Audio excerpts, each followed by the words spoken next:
Concilier sa passion et ses études, c'est ce que permet l'Université de Savoie. Ainsi, près de 300 étudiants suivent chaque année un cursus aménagé, en sport par exemple, au sein de l'IUT d'Annecy.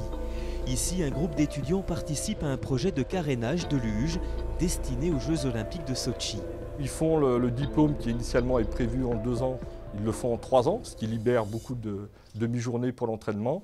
Et puis quand on n'a pas la masse critique pour faire un groupe, on propose un aménagement individuel où là, l'étudiant a un emploi du temps personnalisé pour pouvoir s'entraîner. Les sections existent depuis bientôt 30 ans, donc là cet été, on a dépassé les 100 médailles mondiales. On a 30 médailles aux JO en olympique et paralympique avant Sotchi, donc là le compteur va forcément monter. Et puis donc on a aussi 20 médailles aux Universiades, une dizaine de médailles aux X-Games, donc un nombre de titres mondiaux très important et on ne compte plus les titres européens et nationaux. Une charte d'accueil des sportifs de haut niveau a d'ailleurs été mise en place pour permettre aux étudiants de concilier passion et études. L'Université de Savoie compte plus de 80 étudiants sportifs de haut niveau dans toutes les disciplines. On a des cours et après moi je pratique l'aviron à côté.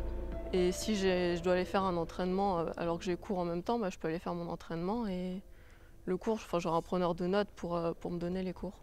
Il faut être très rigoureux dans ce qu'on fait chez nous.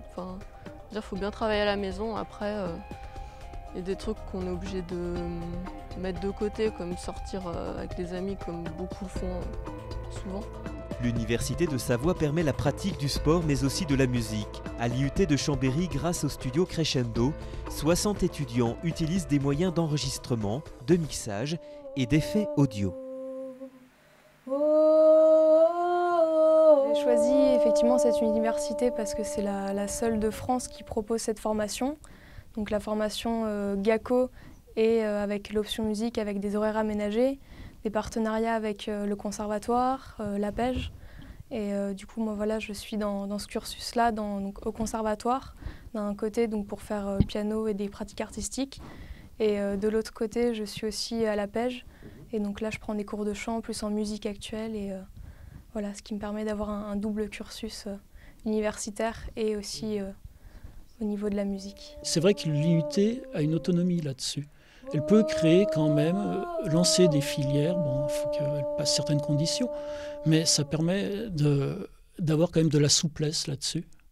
C'est émouvant de travailler là-dessus parce qu'ils sont dans un cadre quand même scolaire, mais en même temps, c'est un vrai produit artistique. C'est pas juste un exercice de style. Si on donne justement des cours, c'est parce qu'on a envie de transmettre des choses et qu'on a envie aussi de transmettre que on ne va pas devenir des stars, mais on peut vraiment s'épanouir là-dedans et que c'est important. Et d'ailleurs, je ne sais pas comment on peut faire autrement que de vivre sans chercher à s'épanouir en tout cas.